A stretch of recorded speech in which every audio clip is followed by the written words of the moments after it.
कल्याणकारी भगवान शिव के कल्याणकारी दर्शन पाने की लालसा में लंकेश्वर रावण शिव तांडव स्तोत्र की भेंट समर्पित करता है, किंतु महादेव को प्रकट न होते देख दशानन अपने प्राणों की असफल आहुति देता है। रावण की भक्ति से प्रसन्न भोलेनाथ उसे अपने प्रतीक के रूप में आत्मलिंग प्रदान करते हैं। भय, रोग और संकटों से मुक्ति प्रदान करने वाले बाबा वैद्यनाथ की महिमा गान से सारा संसार गूंज उठा। बाबा वैद्यनाथ ज्योतिर्लिंग से ही शिव पूजन में कांवर यात्रा की परंपरा का प्रारंभ हुआ। उधर स्थितियों से अनजान रावण की माता केकसी पुष्पों और तोरणों से लंका नगरी की सजावट करवाती है।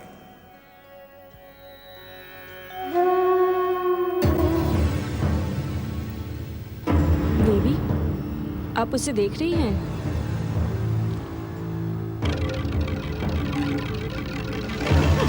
दुष्ट, तेरा कार्य क्या समाप्त हो गया? क्षमा कीजिए देवी, क्षमा कीजिए। मैं प्रातः से कार्य करते करते थक गया था ना, इसी कारण थोड़ा विश्राम। वृद्ध शरीर है ना। सुना तुमने? इस दुष्ट बंधक का शरीर अब वृद्ध हो चुका है, अब ये कार्य करने योग्य नहीं रहा। रक्षिका, आज्ञा देवी। तुम्हें लंका अधिपति महाबली दशानन की घोषणा का स्मरण है? पूर्ण रूप से स्मरण है देवी। लंकाधिपति ने स्वयं कहा था कि आर्यवृत्त के विभिन्न देशों से बंदी बनाकर लाए गए बंधकों में जो सेवा करने के योग्य न रहे, उसे महाबली कुंभकर्ण के भोजन के लिए बंदी गृह में डाल दिया जाए। नहीं, नहीं देवी, नहीं। मुझे एक अवसर और दें। मैं इन युवकों से शीघ्र कार्य कराऊंगा। क्षमा करें देवी, क्षमा करें। लंका में क्षमा का स्थान नहीं है बंधक। एक अवसर दे दे देवी, अब तनिक भी त्रुटि नहीं होगी। तुम देख क्या रही हो? ले जाओ इसे और महाबली कुंभकर्ण के भोजन बंदी गृह में डाल दो। जी, चलो। सुनो, सुनो, सुनो। यदि एक घटिका के भीतर काम समाप्त नहीं हुआ तो तुम सबको महाबली कुंभकर्ण के भोजनालय में बंदी बना दिया जाएगा। सावधान, सावधान!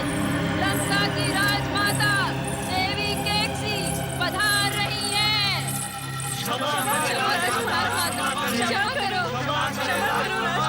प्रणाम राजमाता। आर्यावर्त के दुष्ट बंधकों ने कार्य अभी तक पूर्ण नहीं किया। एक घटिका के भीतर कार्य समाप्त हो जाएगा राजमाता। एक घटिका? हमारे पास इतना समय नहीं है। विम्बा, तुम्हारी तलवार कहाँ है? कक्ष में है राजमाता। तो इस माह का वेतन भी कक्ष को दिया जाएगा। तुम अंतःपुर की सुरक्षा नायिका हो, तुम्हें ये उत्तर देते हुए लज्जा का अनुभव नहीं होता? जाओ, शीघ्र अपनी तलवार लेकर आओ। आर्यावर्त के इन दुष्ट बंधकों ने यदि आधी घटिका के भीतर कार्य समाप्त नहीं किया तो इन्हें मृत्यु दंड दे दिया जाए। जो आज्ञा राजमाता। विश्वेश्वर, अपने ध्यान को विराम दे परमेश्वर। अपने भक्त की व्यथा को सुने प्रभु। कैलाशपति आके खोले प्रभु, आके खोले प्रभु, आके खोले। कैलाशपति भगवान शिव शंकर की जय, जय, जय। मेरी व्यथा का शमन करे महेश्वर। दुष्ट देवताओं ने मेरे साथ षड्यंत्र किया, किंतु आपने अपने भक्त रावण की सहायता नहीं की। हे भोलेश्वर, यदि आपका दिव्य आत्म ज्योतिर्लिंग लंका नहीं पहुंचा तो माता कैकसी दुखी होगी। अपनी माता को दिया शिव भक्त रावण का वचन मिथ्या सिद्ध होगा। तुम्हारे साथ जो कुछ भी घटित हुआ उसके उत्तरदायी तुम स्वयं हो रावण। जब हमारा दिव्य आत्म ज्योतिर्लिंग रूपी साक्षात स्वरूप तुम्हारे साथ था, तब तुम्हें साय संध्या पूजन करने की क्या आवश्यकता थी? तुम स्वयं भ्रमित हो गए। यह तुम्हारी अति महत्वाकांक्षा का परिणाम है। ऐसा प्रतीत होता है कि तुम्हें हमारी कृपा पर विश्वास नहीं। आप भक्त वत्सल हैं भोलेनाथ, आशुतोष हैं। मेरे भयानक अपराध को क्षमा कर मुझे अपना अन्य दिव्य आत्म ज्योतिर्लिंग प्रदान करें। असंभव रावण, असंभव। हमारा दिव्य आत्म ज्योतिर्लिंग कोई साधारण वस्तु नहीं है। वो युगों युगों में मात्र एक बार ही किसी परम शिव भक्त को प्रदान किया जाता है। हमने तुम्हें पहले ही सावधान किया था कि यदि हमारे आत्मलिंग का स्पर्श धरती से हो गया तो वो वही स्थापित हो जाएगा। वो बिना प्राण प्रतिष्ठा के ही भूमि पर रखा गया है।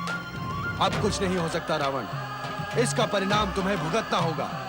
नहीं, ऐसा दंड ना दे देवाधिदेव महादेव, ऐसा दंड ना दे।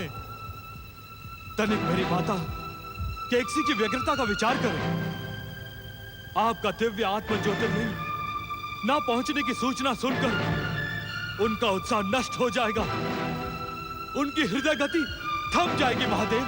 हृदय गति थम जाने से प्राण त्यागने के लिए तुम्हारी माता केकसी का जन्म नहीं हुआ है रावण, किंतु उनका उत्साह अवश्य भंग होगा। मैं उन्हें क्या उत्तर दूंगा विश्वेश्वर?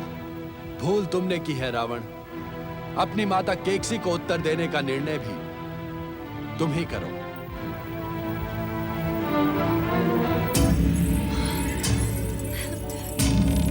सुंदर, अति सुंदर। दुष्ट आर्यों के कार्य ने मन प्रसन्न कर दिया। बिंबा, आज्ञा देवी। बंधक आर्यों को 1 सप्ताह तक निरंतर उनका मनप्रिय भोजन दिया जाए। जो आज्ञा राजमाता। प्रणाम माताश्री। पराक्रमी दैत्यों के गौरव को उन्नति के शिखर पर पहुंचाने वाली पुत्री केकसी, क्या महाबली रावण के आने का कोई नवीन समाचार प्राप्त हुआ? समाचार तो 2 दिन पहले ही प्राप्त हुआ है पिताश्री। लंकेश्वर रावण आज से 2 दिन पहले ही माता पार्वती पूजित शिव शंकर के आत्मलिंग को लेकर लंका की ओर चल पड़े हैं। परंतु इस समय तक तो ज्येष्ठ को लंका पधार जाना था माताश्री। मुझे तुम्हारे ज्येष्ठ के भोलेनाथ के आत्मलिंग के साथ लंका पधारने के विषय में तनिक भी संदेह नहीं है विभीषण, क्योंकि वो मेरा पुत्र है, तुम्हारी भांति उस भीरू विश्रवा का नहीं। माताश्री, चकित होने की आवश्यकता नहीं है विभीषण। अंतःपुर की सज्जा मेरे उस विश्वास का प्रमाण है कि केकसी पुत्र दशानन महाबली भोलेनाथ के आत्मलिंग के साथ शीघ्र ही लंका पधारने वाले हैं। बहन केकसी,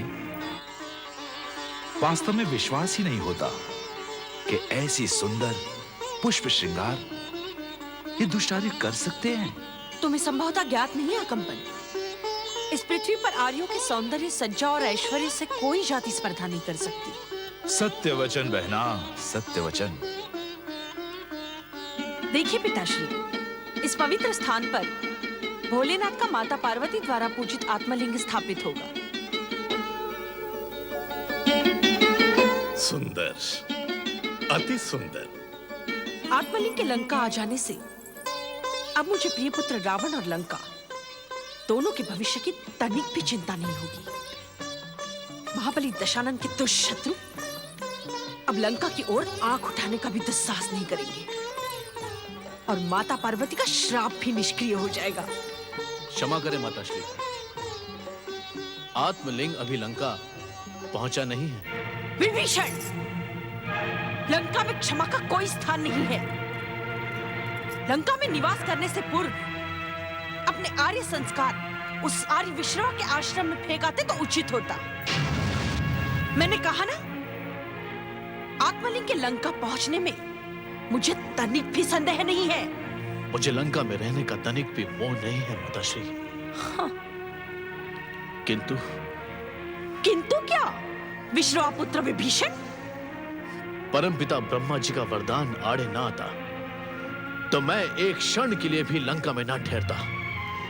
ये तुम किस वरदान का उल्लेख कर रहे हो? हम तीनों को अपना इच्छित वरदान प्रदान करने के पश्चात परमपिता ने स्वयं कहा था कि जब तक हम तीनों भाइयों में प्रेम, स्नेह और मित्रता है, तब तक संसार की कोई भी शक्ति हमें पराजित नहीं कर सकती। राजमाता की जय हो। राजमाता की जय हो। लंका के प्रधान गुप्तचर महाविकट आपके दर्शन के इच्छुक हैं। उन्हें शीघ्र यहाँ उपस्थित किया जाए।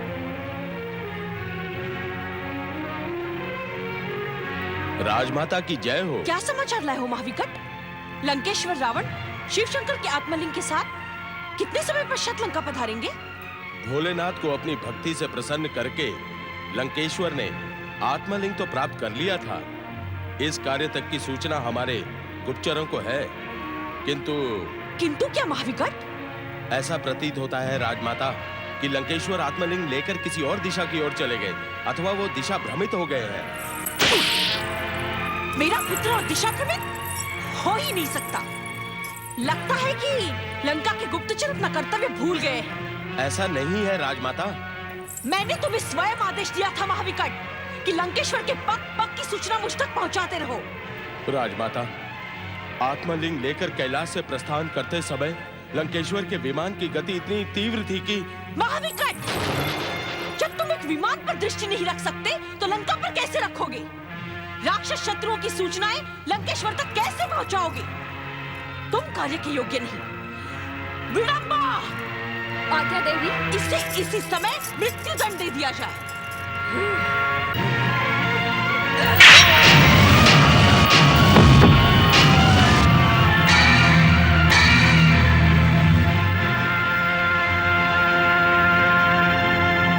अब क्या होगा कीर्ति? इस उद्विग्नता के कारण आप है पिताश्री, आप पर्वत के बोझ तले दबे मेरे रावण को छोड़कर अब वीरों की भांति पीठ दिखाकर भाग आए। पीठ दिखाकर नहीं केतसी, हम यहाँ आए थे महाबली रावण के लिए राक्षसी सेना और सहायता एकत्र करने। तो लौट कर क्यों नहीं गए? इसलिए कि स्वयं तुमने बताया था कि युद्ध के पश्चात महाबली रावण ने भगवान शिव को प्रसन्न कर लिया है। मुझे तो उसमें दैत्य शत्रु देवताओं का भयंकर कुचक्र लगता है। देवताओं को अपने जीवन से मोह समाप्त हो गया है, इसीलिए मेरे रावण से कुचक्र करने का दुस्साहस कर रहे हैं। राजमाता, राजमाता, मुझे महाबली लंकेश्वर के पुष्पक विमान की झलक दिखाई पड़ी है। हमारे सन्मुख उपस्थित हो लंकेशिनी। राजमाता की जय हो। राजमाता, पूर्व दिशा की ओर समुद्र के उस पार मुझे लंकेश्वर का पुष्पक विमान दिखाई पड़ा, किंतु क्या लंकेशिनी? विमान की गति अत्यंत मंद है। प्रतीत नहीं होता कि इच्छा शक्ति से चलने वाले पुष्पक विमान को लंकेश्वर बढ़ने का भी संकेत कर रहे हो। इसका अर्थ मेरा पुत्र अपने अभियान में सफल हो गया। विश्वेश्वर शिव शंकर के आत्मलिंग को धारण करने वाले को उत्तेजना उतावली से क्या काम? बिंबा! आज्ञा राजमाता। लंका के मुख्य द्वार से यहाँ तक हर स्थान पर राक्षसों की कुंवारी कन्याएं आत्मलिंग पर पुष्प वर्षाव करें, मंगल गीत गाए जाए, मंगल वाद्य बजाए जाए, राक्षसगण अपनी पारंपरिक वेशभूषा धारण कर नृत्य उत्सव आदि करें और आर्यावर्त के बंदीजन मेरे रावण का जय जयकार करें।